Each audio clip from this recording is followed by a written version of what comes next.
Ma'asyiral muslimin wal muslimat, para undangan yang dimuliakan Allah Ta'ala. Saya duduk di sini bukanlah Ustadzuna Dr. Syafiq Rizal Masalah Allah Ta'ala, tapi saya adalah orang tua yang dimohon untuk mendampingi beliau. Jadi nanti yang menyampaikan tausiah Ustadzuna Dr. Syafiq Rizal yang ini insya Allah sudah maklum untuk kita semua. Dan insya Allah kami sebagai orang tua akan menimba ilmu sesuai dengan keterangan hadis Rasulullah Sallallahu Alaihi Wasallam, ya, bahwasanya kita wajib menuntut ilmu. Dan para ahli hadis mengatakan riwayatul akabir an sabair. Para orang tua hendaknya menuntut ilmu dari yang masih muda umurnya tapi sudah banyak ilmunya. Barangkali ini sebagai mukadimah, tidak banyak yang bisa saya sampaikan kepada Ustadzuna Fadil yang betul Syafiq Rizal Masalah Hafizahullah Ta'ala. Yang saya hormati para alim ulama, para ustadz, khususnya Ustadzuna Ustadz Aun dan Ustadz Mubarak bin Muallim serta seluruh asatidah yang ada di sini. Yang saya hormati para keluarga ashabul hajah, baik dari keluarga mempelai lelaki ataupun dari mempelai perempuan. Dan yang saya hormati serta saya sayangi semua yang hadir di tempat ini. Assalamualaikum warahmatullahi wabarakatuh. Alhamdulillah alladzi khalaqa fasawwa. Segala puji bagi Allah Jalla Jalaluh. Dia yang menciptakan dan Dia yang menyempurnakan ciptaannya. Kita bisa hadir di tempat ini dengan wujud dan rupa seperti ini, itu dikarenakan Allah yang menciptakan kita. Maka tiada yang pantas untuk dipuja, tiada yang layak untuk disanjung kecuali hanya Dia semata. Allahumma salli wa sallim wa zid wa barik wa an'im ala habibikal mustafa wa nabiyyikal mujtaba nabiyyina wa sayyidina Muhammad. Ya Allah, semoga salawat-Mu, semoga salam, berkah dan nikmat-Mu senantiasa Kau curahkan untuk hamba kekasih-Mu, untuk baginda Nabi kita Muhammad alaihi salatu wassalam, untuk keluarga beliau, untuk istri-istri beliau, untuk putra-putri beliau, dan untuk seluruh sahabat Nabi radhiyallahu ta'ala anhum ajma'in. Amma ba'd. Saya ini grogi mau ceramah sini. Soalnya didampingin sama Ustadz Aun. Kalau beliau ngomong ini belajarnya yang besar kepada yang kecil, salah sebenarnya.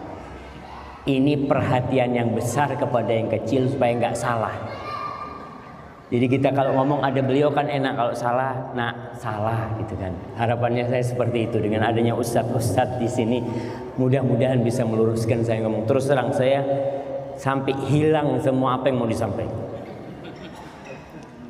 Saya berusaha menyusun kembali.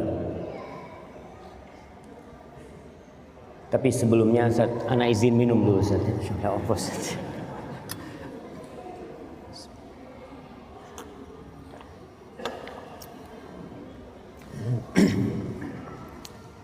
Betapa indahnya sebuah pernikahan.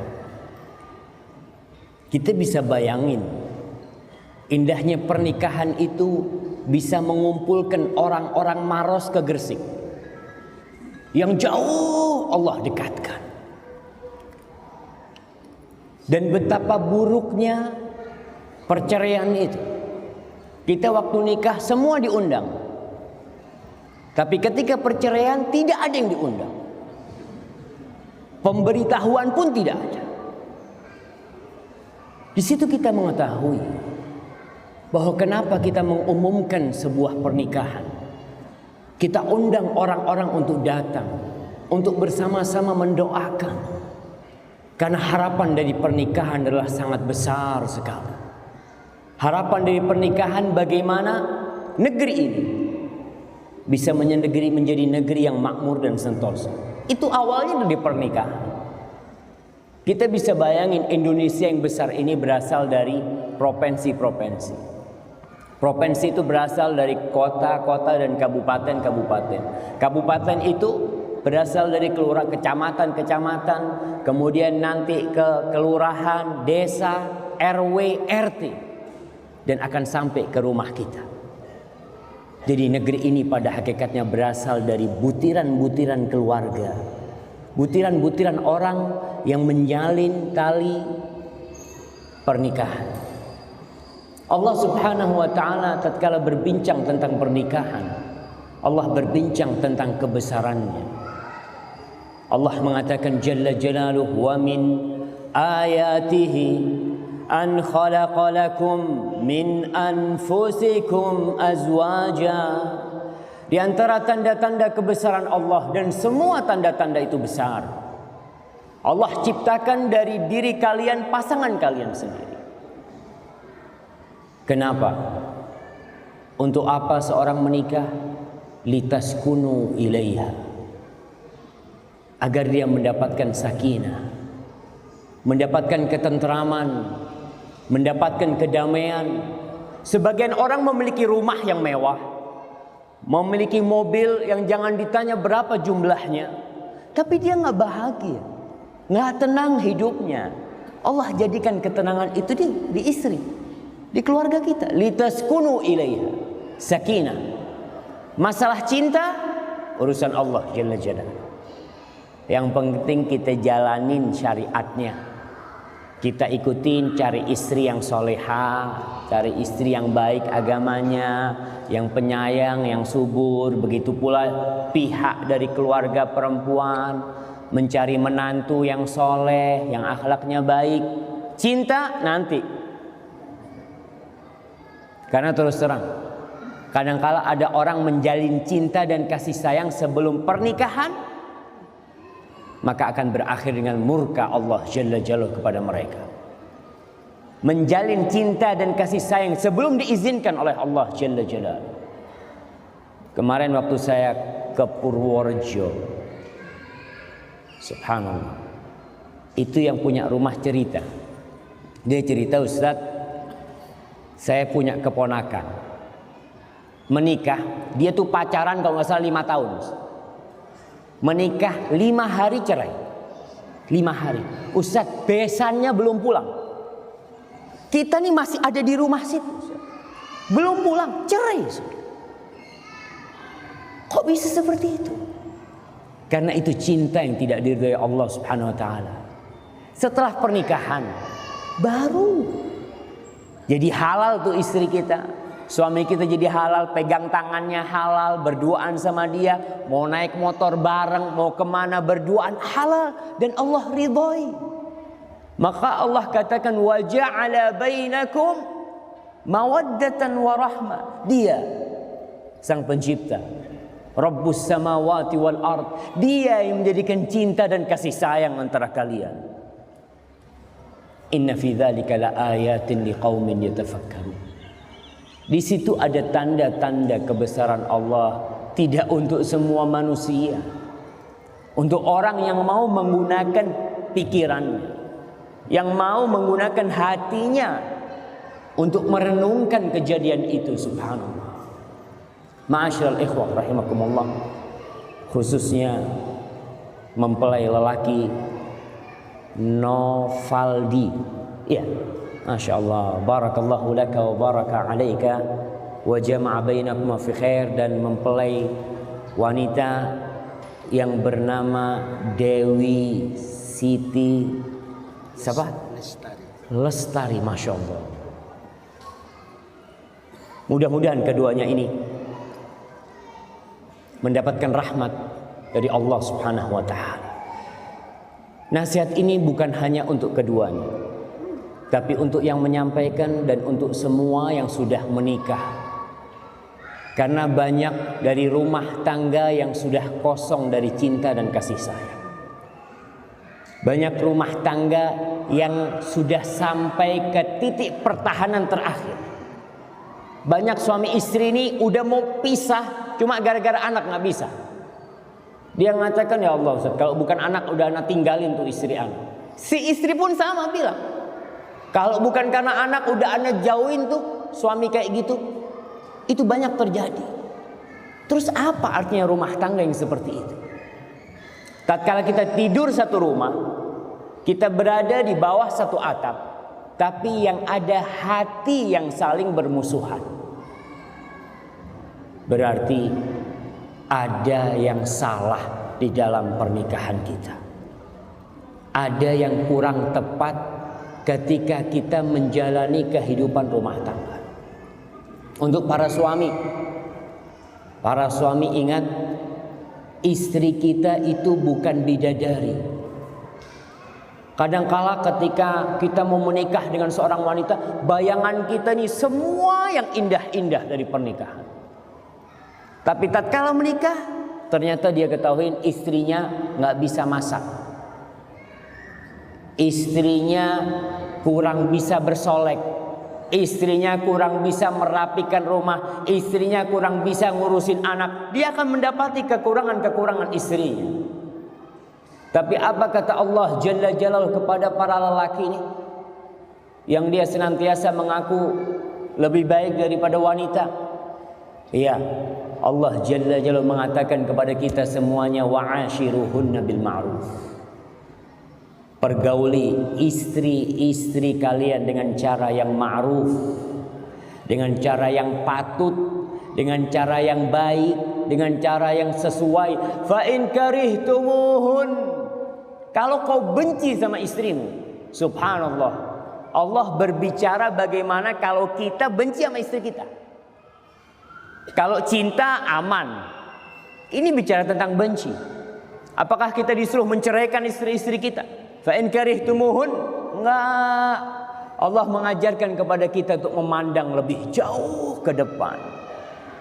Enggak gampang-gampang menceraikan wanita. Allah mengatakan fa'asa an takrahu syai'an wa yaj'alallahu fihi khairan katsira. Bisa jadi yang kalian benci itu ternyata di balik itu Allah menjadikan kebaikan yang banyak sekali. Maka kekurangan istri kita jangan dipandang kekurangan. Dia tuh banyak kekurangan, sebagaimana kita banyak kekurangan kita. Rasul sallallahu alaihi wasallam mengatakan la yafraq mu'minun mu'mina. Enggak boleh itu seorang lelaki membenci kebangetan kepada istrinya yang beriman. Sama-sama mukminah nih, enggak boleh saling benci. Apa kata Rasul sallallahu alaihi wasallam? In kariha minha khuluqan radiya minha akhar. Kalau ada perilaku istrinya yang tidak dia sukai, pasti ada. Karena dia manusia. Kita ini manusia yang punya kekurangan. Kita berusaha untuk sempurna, tapi udah kita kurang memang diciptakan. Wa khuliqal insanu dha'ifa. Manusia diciptakan lemah. Kalau ada perilaku dari istrinya yang tidak dia sukai, Rasul sallallahu alaihi wasallam menyuruh kita memandang kepada sisi positif dia. Bukankah ada kebaikan-kebaikan dia? Yang kalau kita lihat ya, kenapa kita datang ke rumah tuh mertua, kita melamar itu perempuan, diterima, kita nikahin, kita bawa pulang, pasti ada kelebihan di istri kita tuh. Maka jangan memandang kepada keburukan. Kalau keburukan ada, tapi jangan dipandang. Begitulah rumah tangga bisa berjalan bersama-sama. Ketika kita saling melihat kelebihan. Nih ibu-ibu dengar ini juga nih. Pernah ada seorang wanita yang ngomong sama istrinya. Ini mungkin permisalan, tapi bisa jadi kejadian nyata. Dia ngomong sama suaminya nih wanita, "Mas, kita kan udah nikah lama nih mas. Bagaimana kalau kita saling menyebutkan kekurangan supaya bisa memperbaiki?" Ya silahkan, kata suami. Ini mas, saya kasih kertas kosong. Mas tulis, ini kertas saya tulis. Nulis nih. Si istri masuk ke dapur ditulis semuanya. 1, 2, 3, 4 yang tidak dia sukain dari suaminya. Selesai. Setelah selesai dia datang kepada suaminya. Mas, sudah. Yuk ditukar kertasnya. Si suami ambil kertasnya istri, si istri bawa kertasnya suami ke dapur lagi. Dia baca di dapur. Si suami baca tuh, Masya Allah, ternyata kekurangan dia banyak selama ini. Seperti ini, apa yang dia tidak sukain dari suami, dia sebutin semua. Akhirnya selesai itu istrinya balik lagi. Mas, kertasnya mas kok kosong, nggak ada tulisannya. Apa kata suaminya? Dek, aku menerima engkau apa adanya. Apa adanya. Suami itu harus seperti itu. Jangan suka mempretelin kesalahan istrinya. Kau gitu, kau ini, kau itu. Jangan. Tugasnya kau itu apa di rumah itu? Perbaiki kesalahan itu. Allah Jalla Jalaluh mengatakan di dalam Al-Quranul Karim, Ar-rijalu qawwamuna 'alan nisa. Lelaki-lelaki itu adalah pemimpin bagi para wanita. Ini ayat insya Allah lelaki hampir hafal semuanya. Kalau ribut sama istrinya dipanggil istrinya, Dek sini. Kau itu nggak tahu dengan firman Allah, Ar-rijalu qawwamuna 'alan nisa. Oh, mulai nih jadi ustadz suaminya. Iya. Si istri tanya, Mas, artinya qawwamun itu apa sih? Kadangkala kita nih nggak tahu apa artinya qawwamun. Para ulama menjelaskan qawwamun itu menuntut seorang menjadi pemimpin itu yang pertama ar-ri'ayah. Dia harus perhatian tuh sama istrinya. Seorang suami yang tidak memberikan perhatian kepada istrinya, seorang pemimpin, seorang presiden, gubernur, bupati yang tidak perhatian sama rakyatnya nggak bakal suka. Kau pun sebagai suami pemimpin, kalau kau tidak memperhatikan istrimu, nggak bakal suka istrimu. Sampai ada istri jenderal yang ngomong sama saya ketika kita umrah haji, dia cerita, Ustaz, kalau dari sisi materi jangan ditanya. Suami kami ini sudah memberikan segalanya kepada kami. Tapi yang kita butuhkan bukan hanya duit, Ustaz. Kita butuh perhatian. Nah, para suami harus memperhatikan istri. Banyak di antara kita yang mungkin hampir 10 tahun hidup sama istrinya, nggak pernah ngomong sama istrinya. Ketika istrinya ngasih air, dia mengatakan kepada istrinya, Jazakillah khair, syukran, makasih banyak kau sudah masakkan buat aku. Yang ada dicela makanan istrinya. Ketika tehnya kemanisan, apaan nih kemanisan? Nggak ada ngomong jazakillah khairan, makasih banyak kau sudah bikin ini. Rasulullah SAW mengatakan, la yashkurullah man la yashkurun nas. Nggak bersyukur kepada Allah orang yang nggak terima kasih sama manusia. Orang yang paling baik, yang paling banyak kebaikannya sama kita nih suami, istri kita. Kasih perhatian. Pagi-pagi mau berangkat kerja, baju udah disetrikain, udah siap. Sarapan udah dibikinin, teh udah siap. Anak-anaknya udah dipakein baju yang rapi mau berangkat sekolah. Suami tinggal lihat, udah siap semuanya. Oh iya, nggak ada syukron jazakallah khairan. Yang ada marah-marah, tuh anak kok masih belum mandi. Subhanallah. Yang udah mandi kenapa kau nggak katakan syukron kepada istri? Betul. Qawwamuna 'alan nisa. Menuntut suami untuk memberikan perhatian kepada istri. Berikan perhatian, berikan pujian, berikan sanjungan kepada istri kita. Karena dia itu manusia, bukan boneka.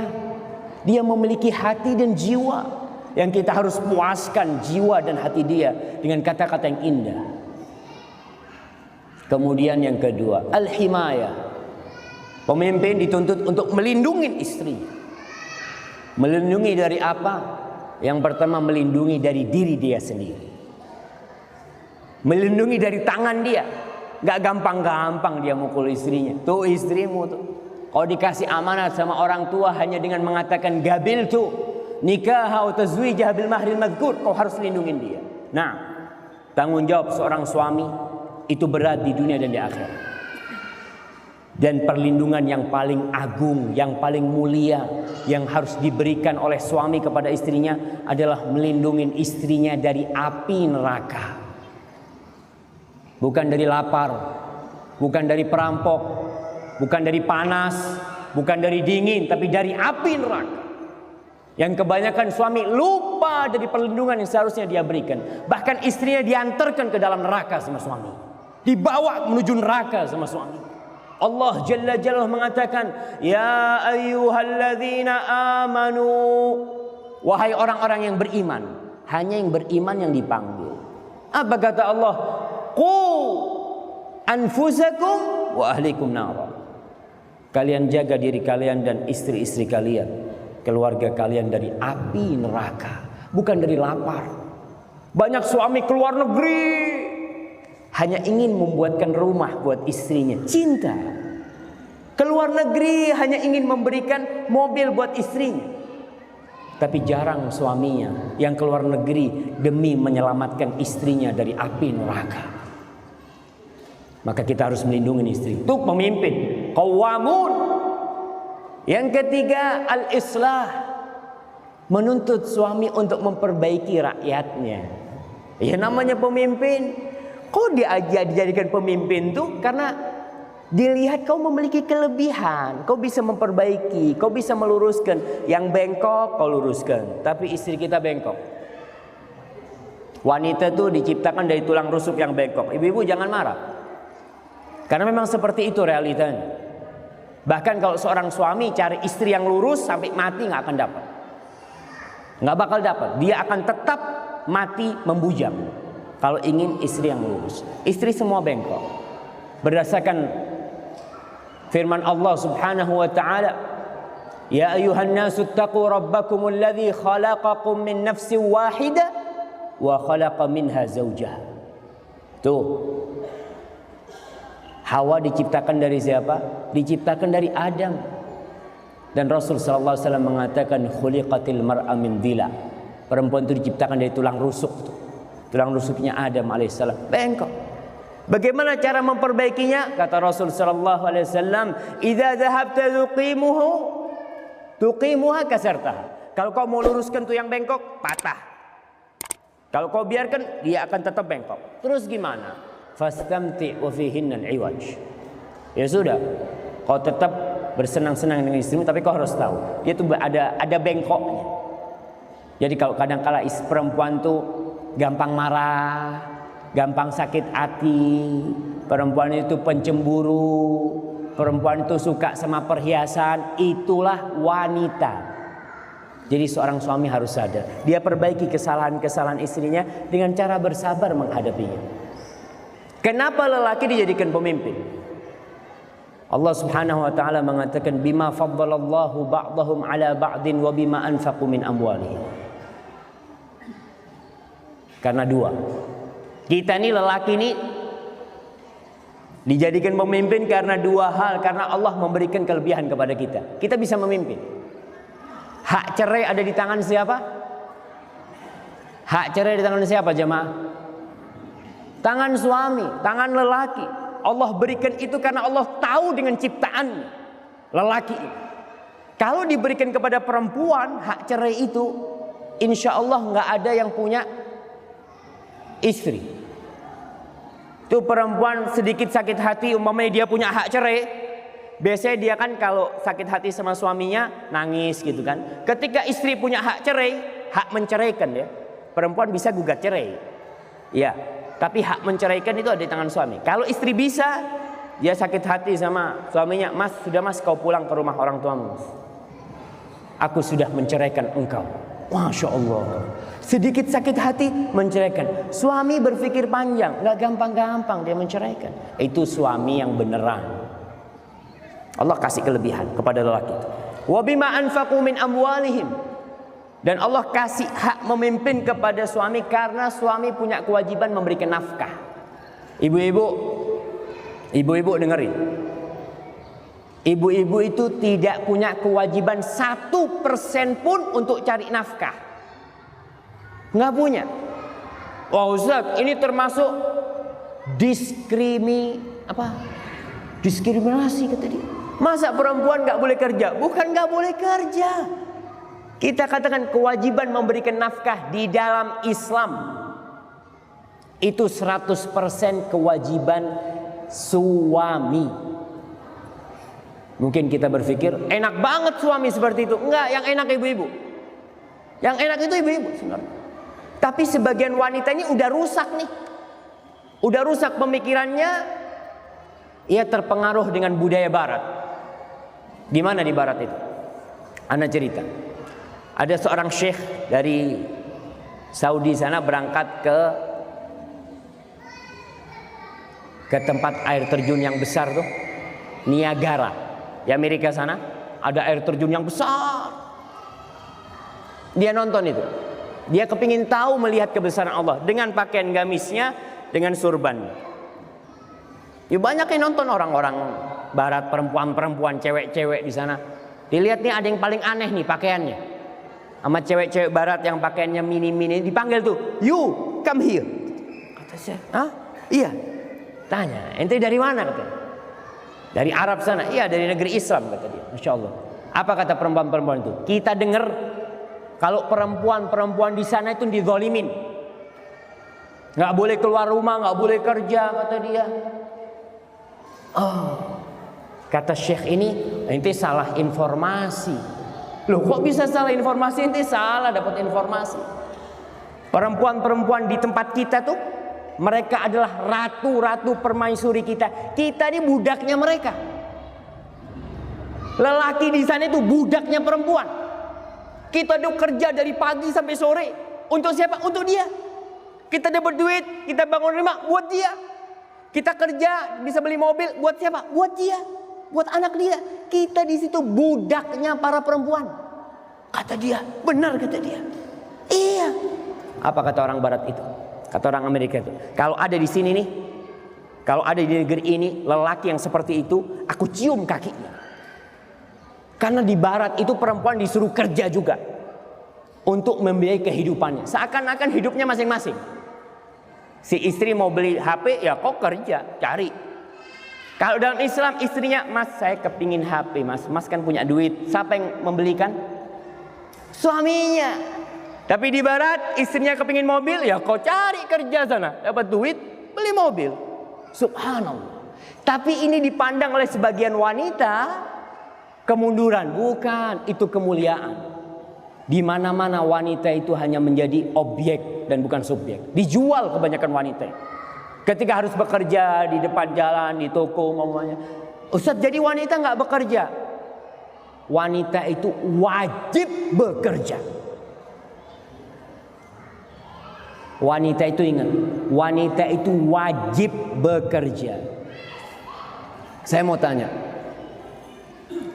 ibu kita yang di rumah sebagai ibu rumah tangga, bekerja apa nggak bekerja? Apa ibu kita tuh duduk-duduk di rumah dari pagi sampai sore? Nggak bakal jadi orang kita nih. Kalau ibu kita nggak kerja di rumah, kerja dia di rumah. Bahkan ibu kita itu bekerja lebih banyak pekerjaannya daripada lelaki. Wanita itu, istri itu bekerja lebih banyak daripada lelaki. Lelaki kerja 8 jam pulang.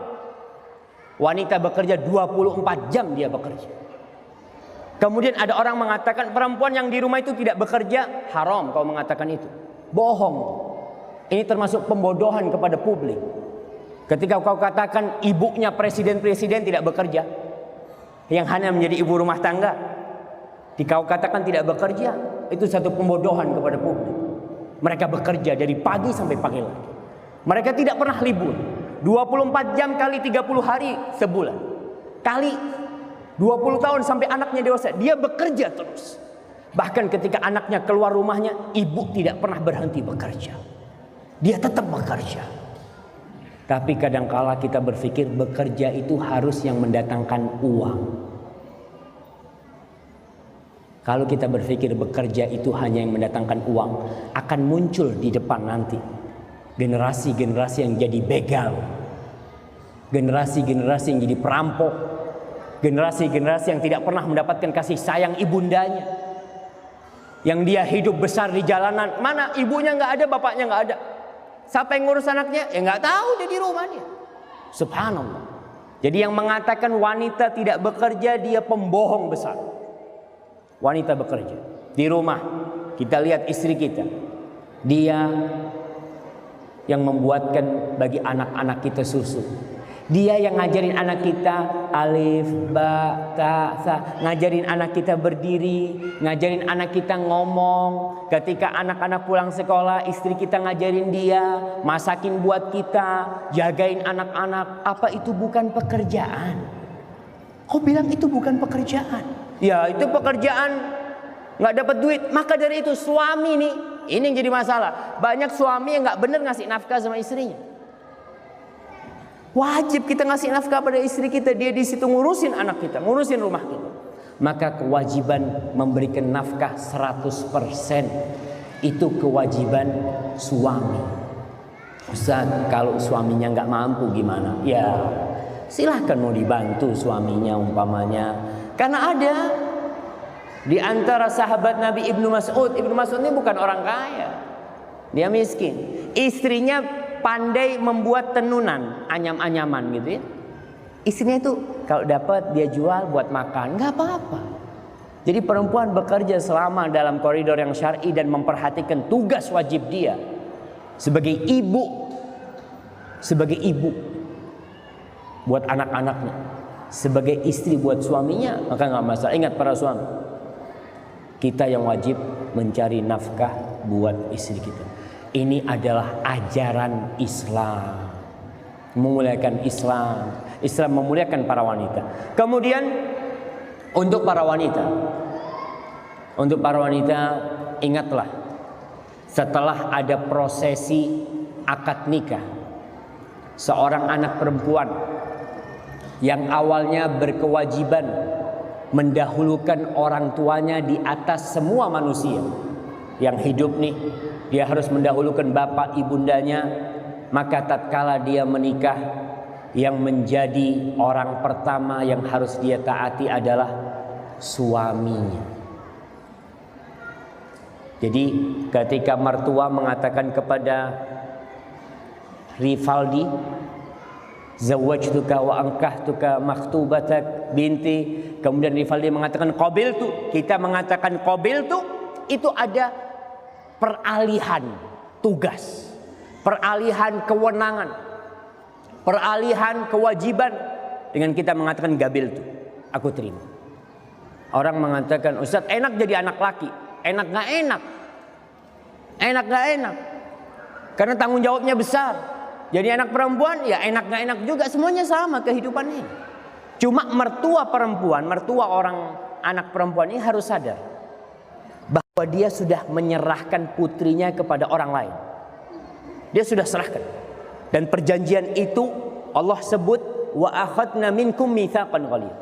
Itu perjanjian yang sangat besar, yang sangat berat sekali, enggak main-main perjanjian itu. Maka si suami nanti akan dimintai pertanggungjawaban oleh Allah. Apa kau ajarin istrimu? Apa kau suruh dia sholat? Macam-macam. Itu tugasnya suami ketika sudah dialihkan kepada suami. Maka perempuan kalau ada dua perintah, bapaknya nyuruh dan suaminya nyuruh, mana yang harus ditaatin? Perintahnya siapa? Perintah suaminya. Ketika bapaknya marah, nak, kau sejak menikah kau nggak nurut sama aku? Loh, bapak kan sudah nyerahkan aku sama dia. Bapak yang nyerahkan, betul. Bapak mengatakan zawajtu, aku mau serahkan kau. Maka seorang mertua harus sadar bahwasanya dia telah menyerahkan anaknya kepada dia. Maka jangan main-main menyerahkan putri kita kepada sembarang orang, jangan. Hasan al-Basri ketika ditanya ada seorang yang mau menikahkan putrinya. Kata Hasan al-Basri mengatakan kepada dia, la tuzawwij ibnataka illa min taqi. Jangan kau kawinkan putrimu kecuali kepada orang yang bertakwa. Kenapa? Kok kita disuruh mencari menantu yang bertakwa? Kata Hasan al-Basri, in ahabbaha akramaha wa in karihaha lam yadhlimha. Kata Hasan al-Basri, orang yang bertakwa itu kalau cinta sama istrinya, istrinya akan dihormatin. Kalau dia nggak suka sama istrinya, istrinya tidak akan dizalimi. Walaupun dia nggak suka sama istrinya, dia ingat dengan hadis Rasul Sallallahu Alaihi Wasallam, nggak boleh membenci, nggak boleh zalim, maka dia tidak akan menzalimi istrinya. Maka seorang wanita ketika bapaknya nyuruh, nak kau ke rumah ya, umpamanya nih, sekarang si suami mengatakan kepada istrinya, enggak, kau jangan keluar, aku butuh sama engkau. Siapa yang harus ditaatin? Ingat ibu-ibu, suaminya, dan minta maaf sama bapaknya. Pak, minta maaf pak, suamiku ada perlu, jadi aku nggak bisa keluar. Selesai. Kemudian seorang wanita ketika menikah harus sadar bahwa suami yang akan dia hadapin itu adalah orang yang tidak ada hubungan apa-apa sama dia sebelumnya. Yang suami tidak akan cinta seperti cinta orang tua kepada dia. Yang suami tidak akan menyayangi dia seperti penyayangan orang tua kepada dia. Beda nih orang lain nih. Kalau orang tua cintanya sampai kiamat tetap akan cinta sama anak-anaknya insya Allah. Tapi suami tidak. Maka ingat para wanita, apabila ada masalah di rumah, yang insya Allah semua rumah tangga itu mengalami masalah. Karena masalah di rumah tangga itu seperti garam. Kalau nggak ada nggak enak. Kalau kebanyakan rusak. Tapi kalau garamnya pas, masya Allah. Ada masalah sedikit, ribut sedikit, terus berbaikan kayak kemanten baru lagi.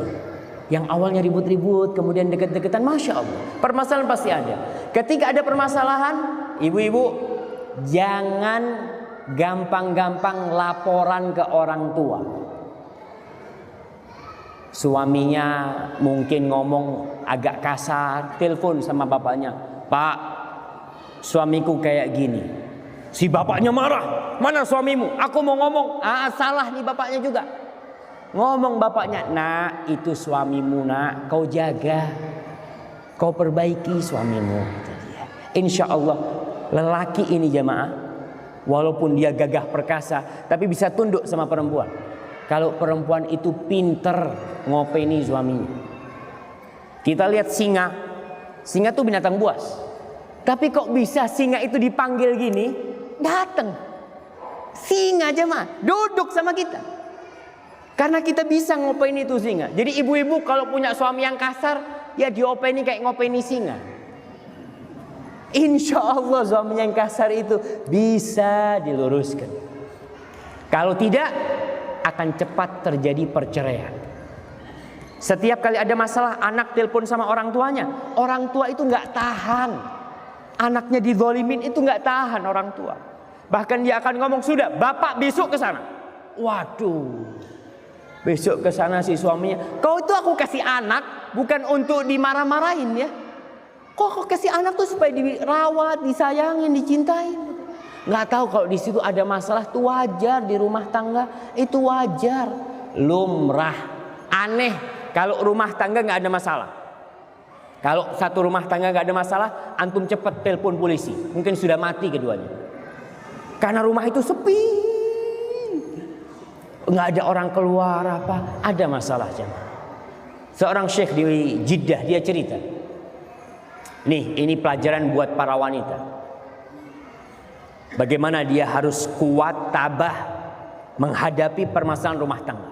Kebanyakan wanita itu dipersiapkan diri untuk menghadapi urusan dunia, tapi tidak dipersiapkan diri untuk menghadapi suaminya, menghadapi anak-anaknya. Anak-anaknya bandel sedikit sudah gak kuat, suaminya ngomongnya kasar sedikit udah mau pergi. Seorang syekh cerita, di kota Jeddah sana ada seorang lelaki yang lagi ribut di rumah sama istrinya. Lagi ribut, panas nih, sampai si suami angkat tangan menampar istrinya. Ingat, orang yang pernah menampar wajah istrinya taubat sama Allah Subhanahu wa taala, karena haram hukumnya menampar istri. Rasul sallallahu alaihi wasallam ketika ditanya tentang hak wanita, apa kata Nabi alaihi salatu wasallam? Wala tadribil wajha wala tuqabbih. Kau jangan memukul wajah istrimu dan jangan menjelek-jelekkan istrimu. Nggak boleh suami, oh istriku kayak gini kayak gitu, nggak boleh. Mukul wajahnya haram hukum. Akhirnya karena ribut biasa, suami lagi ribut, ibu-ibu makanya kalau suaminya lagi marah, Istri jangan jawab. Kalau jawab, habis. Suami ini lagi panas nih, kayak ombak. Ombak naik. Tsunami. Bagaimanapun dahsyatnya akan berlalu. Badai pun pasti berlalu. Tinggal kita ketika suami marah, diam nih. Entar lagi turun, selesai. Tapi kalau badai itu kita hantam juga, hancur kita. Kita melarikan diri aja dari amarah itu. Ini karena ribut, dipukul istrinya, ditampar wajah, nangis. Karena perempuan itu diciptakan memang kekuatan paling dahsyat wanita itu apa? Air matanya. Dia ada apa-apa, dia teteskan air mata. Nangis nih perempuan. Lagi nangis, tahu-tahu ada yang gedor pintunya, ngetuk pintu rumah. Disebutkan pakai bel atau apa. Akhirnya datang suami. Di rumah di situ kebanyakan ada kekernya jamaah ya. Di pintu itu ada apa? Ada lubang yang bisa untuk melihat. Di keker ternyata mertuanya datang. Mertuanya datang satu keluarga besar. Masya Allah. Bingung nih suaminya. Habis sudah rumah tanggaku ini. Akhirnya ya sudah, istrinya masuk ke dalam. Si suami mempersilahkan mertuanya ya salaman untuk duduk ya ruang tamu. Istri masuk ke dalam membasuh wajahnya. Dengan wajah yang merah, dengan air mata yang menetes, dia jumpain ibunda dan bapak. Ketika dia salaman sama ibu sama bapaknya, bingung. Ibu sama bapaknya, "Nak, kenapa kau nangis, nak? Ada apa kau menangis?" Apa kata anak itu?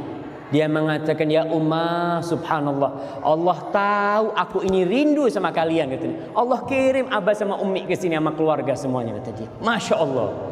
Si suami melihat itu, alhamdulillah, selamat nih rumah tangganya. Kalau si istri ngomong, "Ini yang mukulin anak nih Pak, nih orangnya," oh habis tuh. Akhirnya si suami keluar rumah. Dia untuk beli makan malam ya, dia keluar rumahnya. Dia beli makan malam. Sebelum sampai rumahnya dia mampir ke toko emas. Dia belikan buat istrinya sabuk dari emas seharga 10.000 real. Sekarang itu kira-kira 34 juta. Dia belikan sabuk. Akhirnya dia pulang ke rumahnya, disiapkan makan malam ya. Udah mereka bersenda gurau makan malam sama mertuanya. Selesai itu pulang mereka. Nggak ada masalah. Mereka pulang. Suaminya mendatangin istrinya. Minta maaf kepada istrinya. Dia katakan, "Wahai istriku, aku minta maaf atas apa yang aku lakukan kepadamu. Ini ada hadiah buat engkau," kata dia. "Nggak seberapa hadiah ini." Apa kata suaminya? Mengatakan kepada istrinya, "Anti tastahiqina ruhi." "Wahai istriku, kau berhak mendapatkan nyawaku." Begitulah seharusnya jemaah. Ketika ada masalah, istri tetap kunci. Jangan sampai masalah itu keluar lewat jendela. Jangan sampai masalah itu keluar lewat pintu. Dia yang tahu dengan suaminya. Dan dia insya Allah yang bisa menyelesaikan masalah di rumah tangga. Baru kalau nanti setelah berusaha dengan sabar nggak ketemu jalan keluar, mungkin minta tolong orang. Jangan ngomong sama orang tua dulu. Orang tua biasanya kalau tahu langsung marah karena dia cinta. Dan istri yang tidak gampang-gampang memberitahukan masalahnya kepada orang tuanya adalah anak yang berbakti kepada orang tuanya. Kenapa dia tidak laporan kepada orang tuanya? Dia mengatakan, "Cukup bapak ibu anak membesarkan anak. Cukup abah sama umi anak menyekolahkan anak, mengeluarkan uangnya untuk anak. Masa sekarang anak udah kawin, anak kasih masalah lagi mereka? Cukup mereka." Dan kita pun tahu di rumah tangga orang tua kita ada masalah. Dan itu wajar. Maka para mertua jangan gampang-gampang ikut campur. Dan para anak putri juga jangan gampang-gampang laporan. Yang terakhir, Rasul sallallahu alaihi wasallam ditanya tentang man khairun nisa. Siapakah wanita yang paling baik? Siapakah wanita yang paling indah? Kata Rasul sallallahu alaihi wasallam, nih ibu-ibu dengar ini. Allati idza nazarta ilaiha sarratka. Wanita yang paling indah adalah yang ketika engkau memandang kepada dia, wanita itu membuat hatimu sejuk, membuat engkau gembira. Kenapa? Apa karena kecantikannya? Bisa jadi. Ada perempuan-perempuan yang memang cantik, yang enak dipandang. Tapi kecantikan wanita itu biasanya nggak bertahan lama.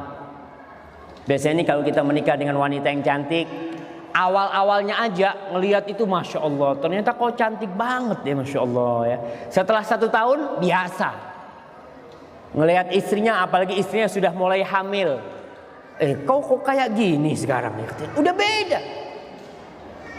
Tapi kalau bicara kecantikan fisik, dia dapat berubah. Dengan cara berlalunya tahun, yang awalnya menyenangkan hati, akhirnya tidak menyenangkan hati. Para ulama yang kedua, pendapat kedua menyatakan bahwasanya yang disebut menyenangkan hati adalah wanita yang bisa mengambil hati suaminya. Dengan bersolek ya, ketika suaminya datang ke rumahnya, siapa yang bukain pintu? Istrinya dibukain. Assalamualaikum, waalaikumsalam. Masya Allah, istrinya dengan dandanannya ya, dengan parfumnya. Suami ngelihat, Masya Allah, lupa dengan semua yang di luar itu dia. Dia ngelihat istrinya. Tapi kadang-kala ada laki masuk rumahnya, Assalamualaikum, Assalamualaikum. Mana nih binian? Ternyata di dapur lagi motongin bawang. Motongin bawang. Udah datang kau, kata dia, sama pisaunya gitu. Ini istri, mungkin suaminya ingin dipotongin sama pisau itu. Jangan taruh tuh. Ketika lagi goreng-goreng, suaminya datang, matikan tuh apinya. Datengin suaminya, Bang afwan bang, anak tadi lagi masak nggak kedengeran. Bukan dengar, bang udah datang ya. Suaminya mau digoreng sama dia. Jangan tinggalin. Pakaiannya kalau suami datang siap-siap. Ibu-ibu udah tahu, suaminya pulang nih jam berapa.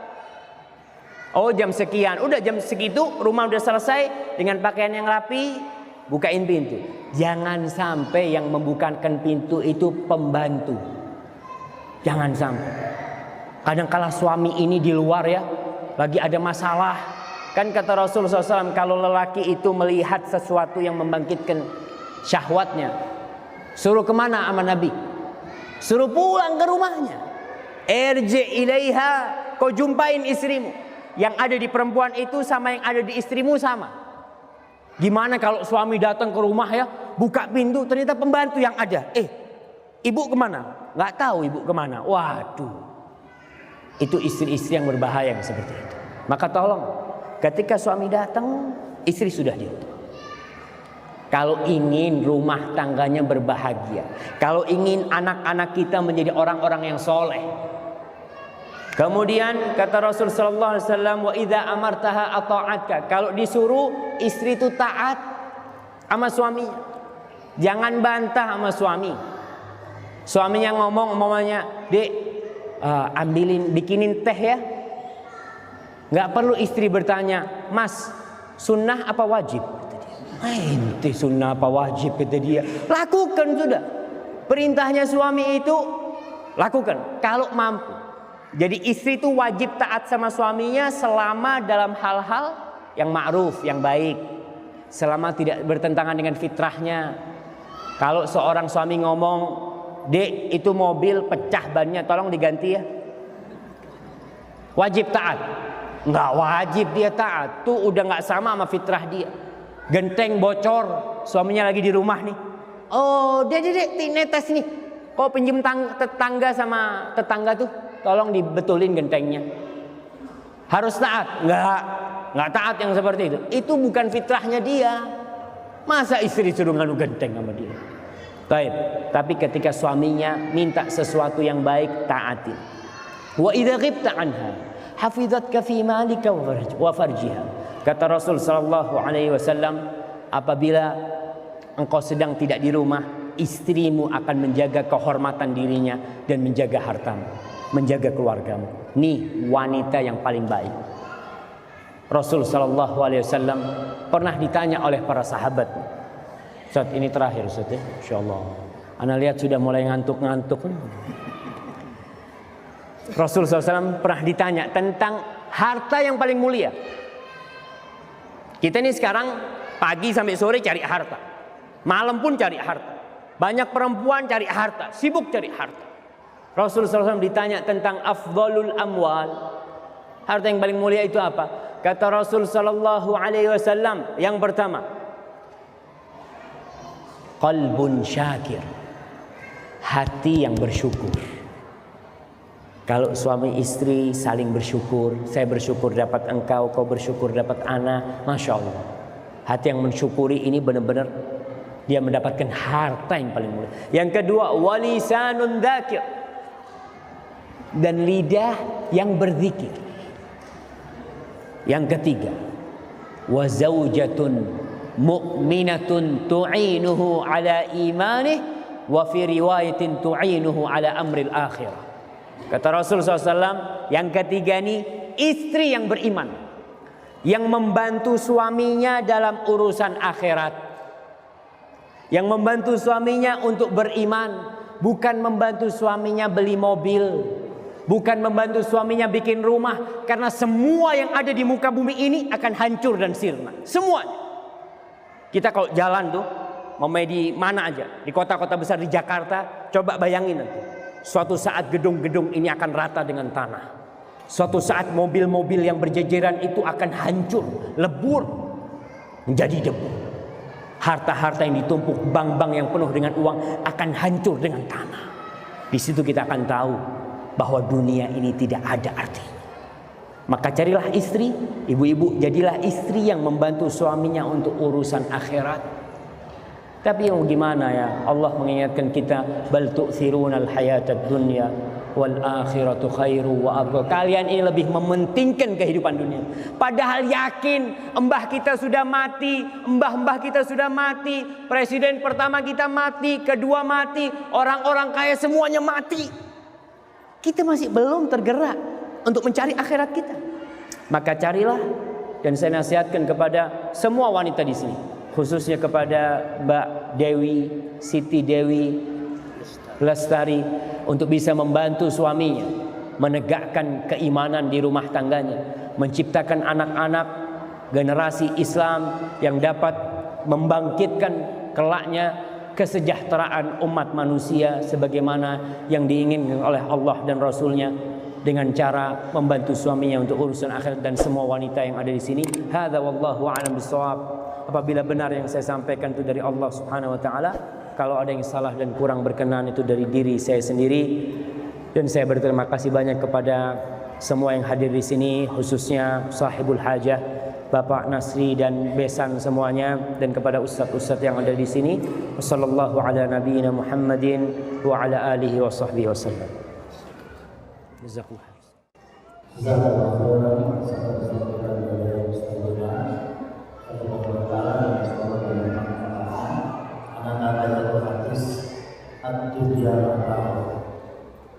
Dunia itu adalah kesenangan. Maka dia mengatakan, wa khairu mataiha al-mar'atus salihah. Jadi dunia itu tidak, tapi kita bisa mengalahkan tidak hanya wanita yang saleh. Kayak ibu utama untuk dari Siti Lestari, diharapkan mudah-mudahan kita menjadi wanita yang saleh. Karena wanita yang saleh dimanapun suami berada, naik pesawat pun dibalik itu dia akan berada di samping, walaupun tidak ada yang dia di kebaikan yang wanita yang saleh, menuju hati untuk suami dan suami. Inilah